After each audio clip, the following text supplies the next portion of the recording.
Hi, I'm Karen Burniston and I love making pop-ups. Here are some video instructions for one of my Sizzix dies, the Hearts Aplenty. This is what the die looks like packaged, and I did want to point out that now the packaging always shows the line art at the bottom so that you can see all the pieces that are cut by the die.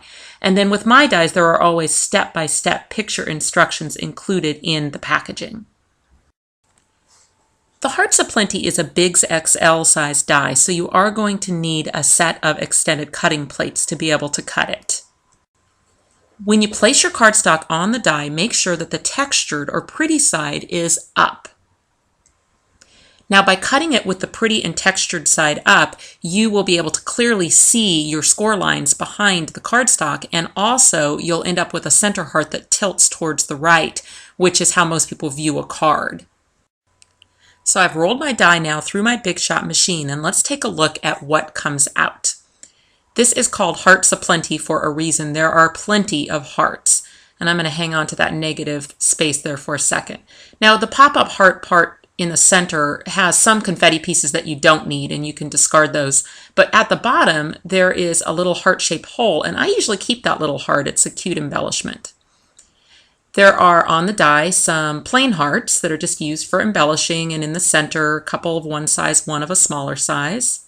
There is the base of your pop-up, and actually let me just move that to where you can still see it. And then there's a heart that has a little mechanism in it, and if we're going to use that, we do want two of them. So let's go ahead and take our negative space, and right there in the corner you'll see there's an area that's really quite large, and that's big enough to cut a second one of those hearts. And since I want some mirror image this time, I'll go ahead and cover that little mechanism heart by putting my textured side down against the blade, and then I'll run it back through my Big Shot machine. So look at all these hearts that we've got. We've actually got 10 of them now, and that will make a great sculpture, but it's all going to be that light pink color, which is probably not what we want. So let's take another darker sheet of cardstock now, cut it in half at 6 inches, just like I had done with the lighter pink. And then again, making sure that our pretty or textured side is up, let's repeat the exact same process with our die, including cutting that little heart that has the mechanism in it from the scrap, so that we end up with 10 pieces of our darker pink and 10 pieces of our lighter pink, and that will make 2 sculptures. So check out all of these hearts. You've got half cut out of a light pink, half out of a dark pink. That'll make 2 sculptures, but we need a card.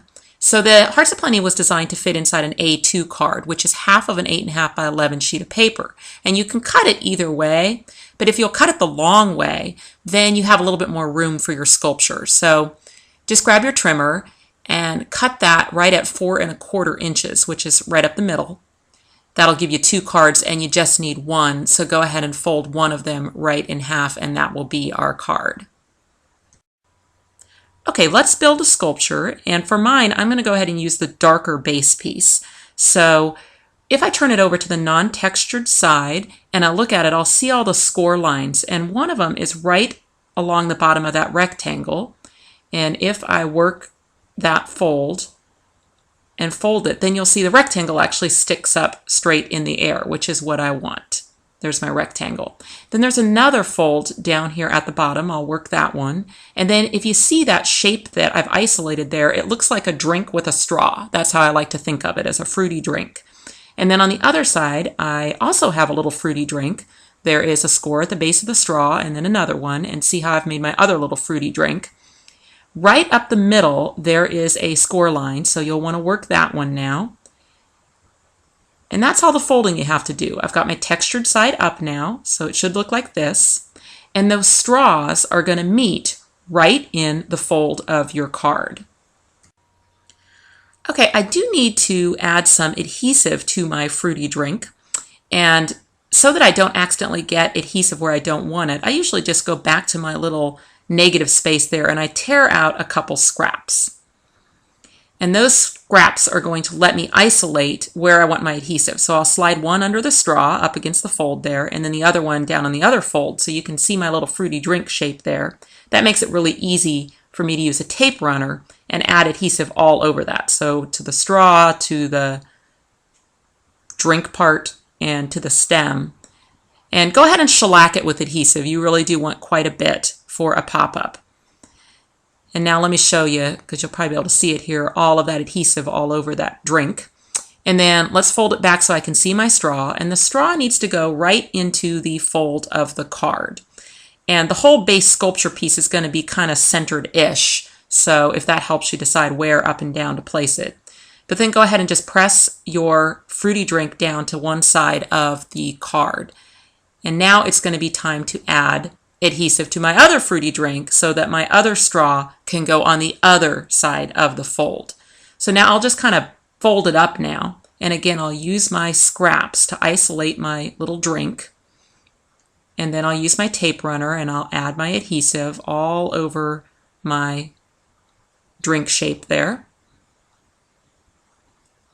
And then I'll remove my scraps. And now you have a choice. You can either pull that across to the other side, or since you've already got it folded up, what I find is easiest is just to go ahead and hold it down and then just carefully close the card.